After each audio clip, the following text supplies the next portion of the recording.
Assalamu alaikum, you're watching Views and News and I'm Faisal Rehman live from our Islamabad studios. Today we'll be talking about this very important ICJ's verdict on Kulbhushan Jadhav. As we all know that Pakistan took this case when the spy was caught and he was involved in all sorts of notorious activities, sabotage, and also when we talk about terrorism, this man was the mastermind behind all the terrorism that was taking place not only in Karachi or in Khyber Pakhtunkhwa, but in particular in Balochistan.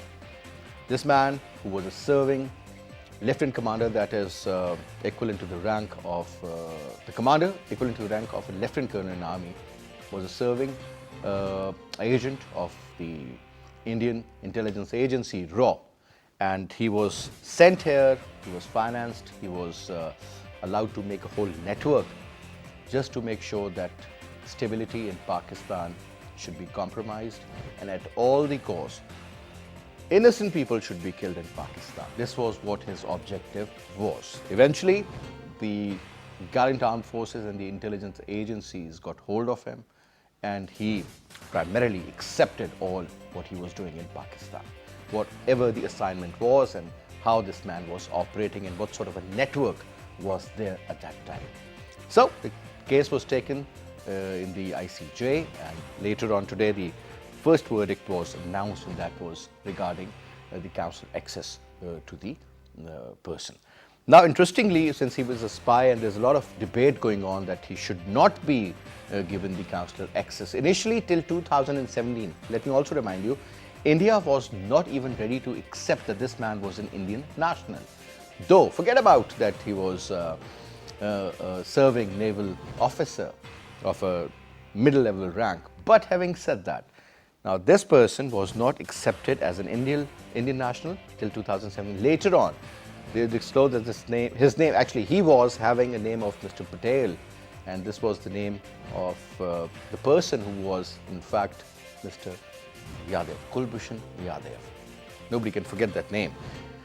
Now, interestingly, when we look at this particular decision, since the Indians were claiming that this man should be given acquittal or some sort of a lesser sentence, and in particular he should be either set free. Now, this is what the court has rejected, and they've said that he's not acquitted, neither he's going to be set free, but consular access. Now, if the Indians are very happy and dancing that he has been acquitted or something, I mean, I think they're really making fun of themselves. But the real point is that technically in the first phase, it seems like it's the victory of Pakistan. Now, we'll talk about some of the major important features of this particular case. The details, because since it is a very long detail which I have at the moment with me, but I would like my guests to talk about it. Let me introduce you to our panelists. We have with us in our studio, on my right is Ambassador Shahid M. Kyani Saab, Senior Diplomat. Thank you very much, sir. And we have with us Lieutenant General Retired Raza Mohammad Khan Saab, Senior Defense Analyst and also a writer. Thank you very much, sir. Now, Ambassador Saab, first of all, so before we take the legal opinion from other experts which we'll be taking on the phone, but your take, sir, I'm sure you've been following this. Yeah. And I still remember the day he was caught, and then the news was broken and we all heard about this character, Kulbhushan Jadhav, who was a naval officer serving in RAW, and a certain assignment was given him to destabilize Pakistan and do all sorts of terrorism activities, develop a network, finance them, and kill innocent people. This is exactly what he was up to. Now, this man was caught. He accepted what he was doing here in Pakistan. Eventually, the Indians took. Initially, they were not accepting him as an Indian national, but later on, once the wife came and the mother came, if you remember, they had been given the access to meet the gentleman, and then the case was referred there, and now the consular access has been given. Now, since you've been following that for a very long time and looking at the current verdict of the court, sir, how do you see? Was that a balanced decision? Because a lot of people believe that still the Indians had their influence on the court, on the panel of judges, plus they had their own permanent judge there as well. Your take, sir. As far as having the judges on the International Court of Justice concerned, we also had a judge, Justice Jilani. So, and naturally, Chief Justice, a former Chief Justice of the Supreme Court of Pakistan, and a reputable judge on his own. Now, first, let me just say to you, when you were saying that the Indians are jumping with joy. Let me state to you, sir, states do not gloat. States are not like human beings. When you see in a court, one party wins and the other loses and they start firing in the air. They don't do that. It is on record. Indians have lost a case with us on the arbitration or run of Kutch, if you recall. And Pakistan's case was vindicated on the issue of the territorial demarcation. So these things have happened. Look at what happened to the Iranians. They lost with the US on the issue of the consular access to the US diplomats who were incarcerated in the US mission after the Iranian Revolution. But both the US and the Iranians had cooperated behind the scenes. So this is not the issue. States do not act like that. Now coming down to this thing as to the consular access, let me first state to you, sir, Jadhav, is captain or that's naval officer, was not an ordinary prisoner as such. It took a pretty long time for the Pakistan security agencies and other related institutions to find out as to what he was doing. Okay, let me say to you. And after his guilt was we had been able to establish as to what he was doing in Iran and then what he was moving up out and in of Pakistan, did we exactly find out as to this man was not an ordinary spy. He was somebody who had set up a whole network of terrorists. Right. So please try to understand, espionage is an ongoing thing. It keeps on going. But sir, terrorism, the network which he had established, and we're still trying to unravel that network. Believe it or not, we are still trying to unravel. And the economic and human cost of his establishing this network, we're still trying to come to terms with it. So this is something which has happened. Then the consular access, yes, Article 36 of the Vienna Convention. Why it took late, why it took us time to, why it took us time, as I said to you, that we were still trying to come to find out as to what he was doing. Then the thing is, one has to come to understand as to why the Indians went to International Court of Justice. There are many spies, I'm sure, incarcerated in Pakistan, Indian spies. Why not them? Because he understood the implications of this man being from the Indian Armed Forces on their strength to have entered Pakistan and done this thing. Sir, what took them about a year to determine whether this was their man? Because it was not. Sir, the thing is, they went into a denial mode. They kept on saying he's not our man and this and that. The fact that they went to the International Court of Justice to protect him and to get him to mid-effort to release him showed that the guilt consciousness of the Indian government. Whatever they may say, I'm not going to get into this thing. Right? I don't want to even hear what the Indian channels are saying. The fact that they went to the International Court of Justice and they went to the furthest extent to save him showed the state complicity into this network and to this issue. This is not an ordinary espionage case, okay? And there's not an issue of his being sentenced to death and to save him. Forget about that. The fact is that Indian state was complicit in this whole case. That is the reason the Indian state sent all these best lawyers and everybody to protect him. That is what it is. Now coming down to this verdict, I'm sure we will have ample time, not even today, but in the coming few days, to get into the details to what has happened. But the Indian case of review, release him, send him, has been rejected by the International Court of Justice, whatever they may say. All right. As far as consular access is concerned, I think the government of Pakistan will have to look into this to implement. Sir, Pakistan state is not like other states which do not accept the jurisdiction of the International Court of Justice. We have done that. As to how we give them consular access, I think the government of Pakistan will have to put its head together. I'm sure they are having a plan. Now, Jalal Saab, 3 statements I'll read, sir. Jadhav will not be released or acquitted, sir.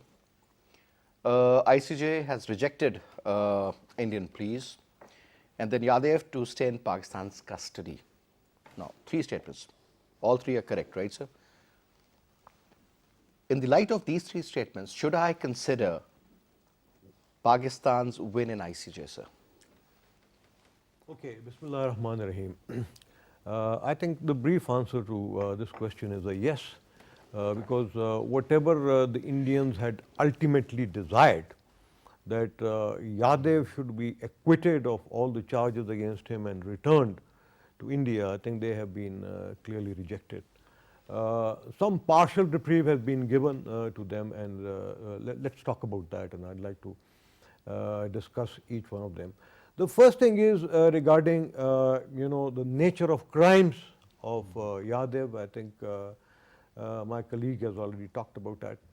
I would like to just add to that that he was involved in subversion, sabotage, and also terrorism. It was not only espionage. And in my view, I think the Vienna Convention very clearly says that unless a foreign national is a prisoner of war, the consular access cannot be granted to such people. So I am really amazed and surprised at this decision of the International Court of Justice, which could actually create some very wrong precedences. For instance, we are aware, that as a consequence of whatever has been happening in Afghanistan, there are a very large number of prisoners in Guantanamo Bay. Yeah. I think they would all now start asking for consular access. And look at what India has been doing, where when they lost 40 soldiers, and look at the human rights of the thousands of people who have been murdered because of this one man's actions.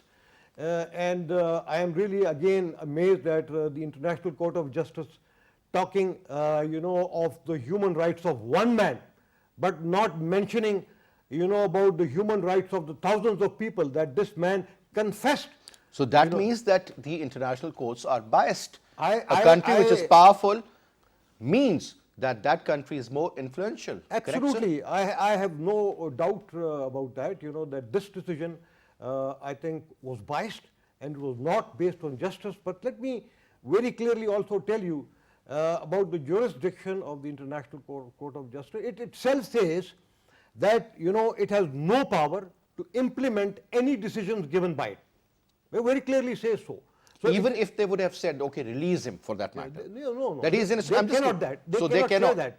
They cannot say that. They can actually, They can issue a verdict, right? Sir, Yes, Jalsa, if exactly. you allow me, I was just told by my producer that Mr. Salman Akram Raja, senior lawyer, is with us on the line. Let me put a couple of questions. Assalamu alaikum, Raja Saab. Assalamu alaikum. Thank you very much, sir, for taking out your time and talking to PTV World. Sir, first question to you.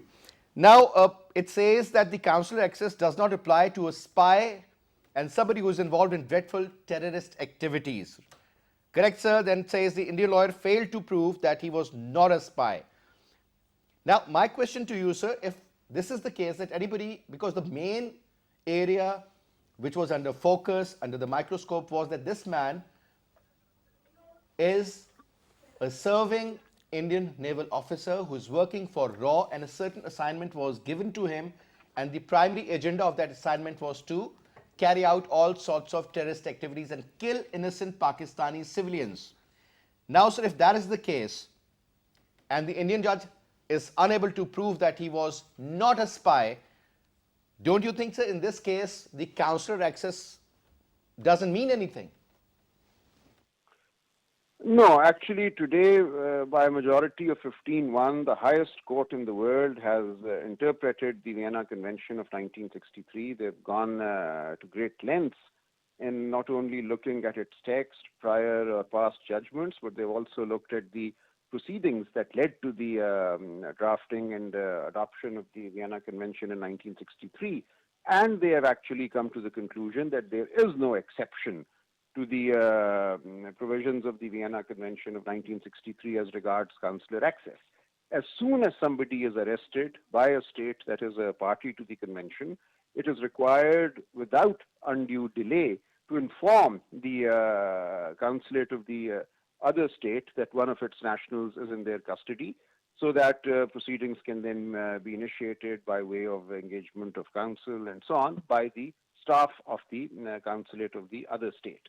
So today's judgment, in fact, has not accepted the position that there is an exception as regards spies or as regards those suspected of terror. Because you see, the rights under the Vienna Convention as held today come into play as soon as somebody is taken into custody. At that moment in time, that person has not been tried. That person has not maybe even made any statements. So at that point in time, somebody can only be an accused, a person alleged of terrorism or alleged to have committed espionage. At that point, that person really cannot be distinguished from any other person. That is the effect of today's judgment, that the requirement that without delay the state, that is the home state of the person arrested, be notified is a right that and an obligation that has to be discharged. So no exception has been upheld today. And it is on that basis that the ICJ has held that Yadav's arrest should have been notified without undue delay. And the delay that occurred of about 22 days was not justifiable. And the right to appoint a counsel by the consulate was also a right to which Yadav was entitled. So this is really where the questions of law of interpretation have been decided by the ICJ. The more interesting part, however, is that of remedies, and we can come to that in a moment. All right, Rasab, another point. Now it says that India is the first country in the 60 years of the history of ICJ that has demanded such a concession from the court in the light of Vienna Convention, which you earlier mentioned about. Now, sir, there were treaties signed between Pakistan and India in 1982 and again in 2008. But now, sir, if there is some sort of a treaty or an agreement or some sort of a matter which is sorted out between the two countries, but interestingly, that particular agreement wasn't registered. Now, sir, how difficult it can make the case if it's not registered? Does it really matter if it's registered or not? See, there was a bilateral agreement signed between Pakistan and India in 2008, and that was registered in 2017, much after Yadav's arrest. However, in today's judgment, the ICJ has not really dwelled on the fact that when Yadav was arrested, the bilateral agreement was not registered with the United Nations. It has gone into that agreement of 2008 as if it was an effective agreement between Pakistan and India. And what the ICJ has said is that the agreement that was entered into could only have enhanced the rights already available under the Vienna Convention of 1963 and not abridged those rights. Because Pakistan and India remained subscribing states or member states under the Vienna Convention of 1963, and that convention itself, its Article 74, says that member states may, through bilateral arrangements, enhance or supplement the rights granted by this convention. And they've also looked at the preamble to the 2008 agreement, which also says that the intent of that agreement is to further the rights already available under the 63 convention. So the ICJ has interpreted the bilateral agreement between Pakistan and India as not abridging any rights as regards persons considered to be terrorists or spies, but has said that the intent of that agreement and the possibility under the Vienna Convention of a bilateral arrangement was only to enhance rights and not to reduce rights. So they have taken our bilateral agreement into account, but held that that does not advance our case that he was not entitled to consular access. Now, Raj Saab, another important area of discussion, because I had put this question earlier to Ambassador Saab also, and that is about, it seems, I mean, this is what people are talking about also, that India seems to have an influence over ICJ since it persuaded the court to restrain Pakistan from executing Kulbhushan Jadhav till the final verdict, sir. Your take on it? I don't at all subscribe to this view.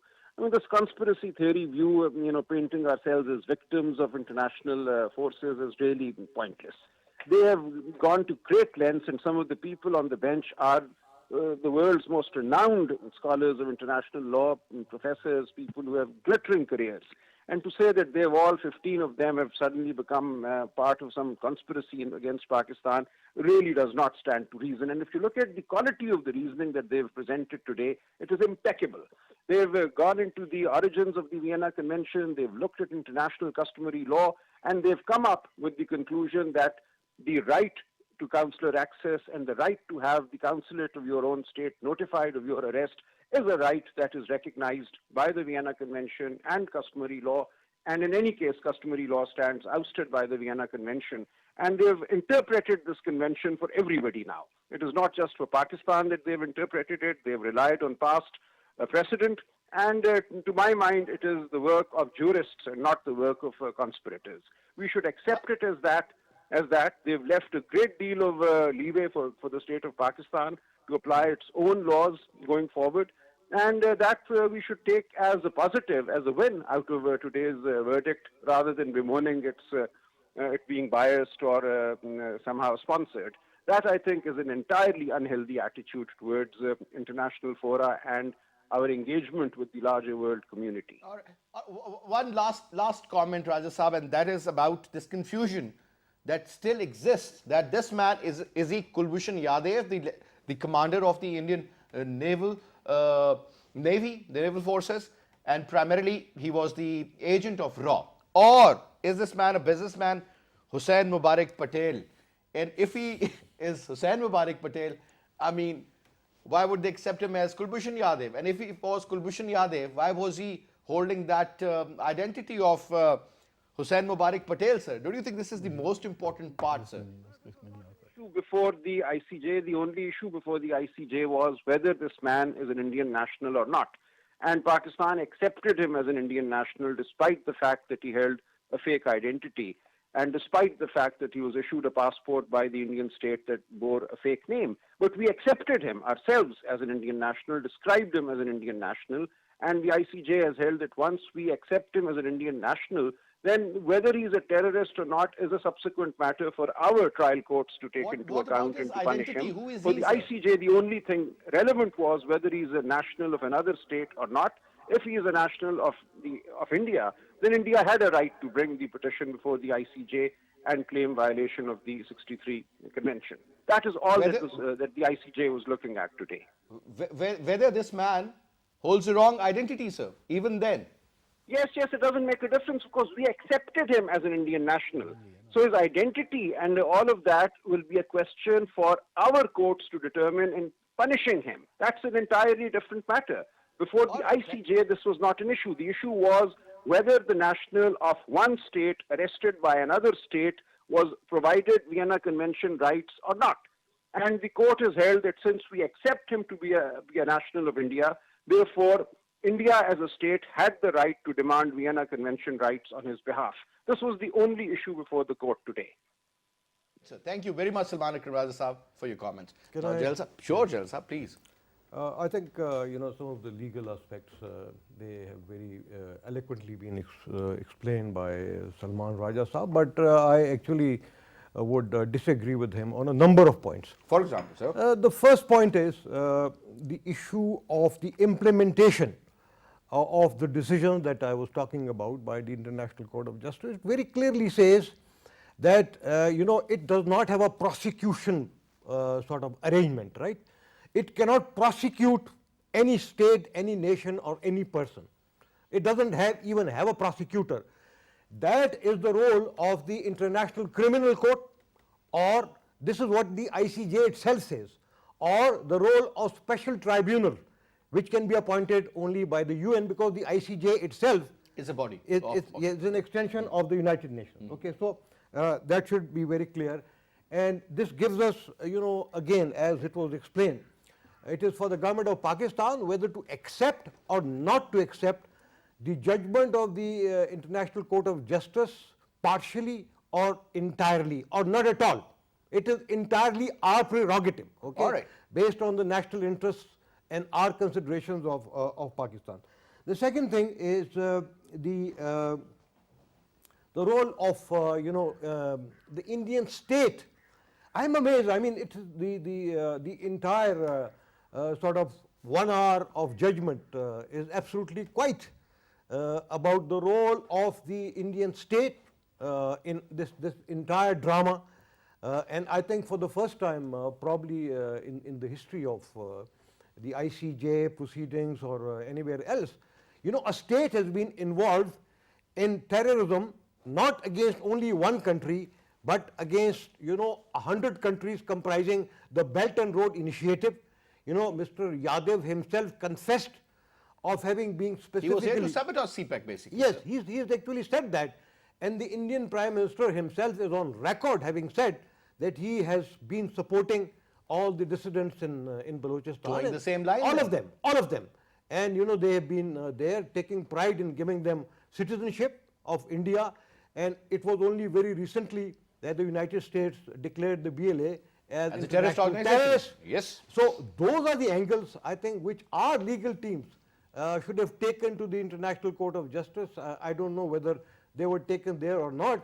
Even now we have time, really, as we are discussing, to unearth the role of the people behind Kulbhushan Jadhav. But Jalal Saab, if you remember, sir, we have presented, not only in this government, even in the previous government, sir, we have presented so many dossiers to the Secretary of State of the United States of America, to the General Secretary of the United Nations for that matter, even to so many other senior officials. We have never taken the cases against them to the International Criminal Court.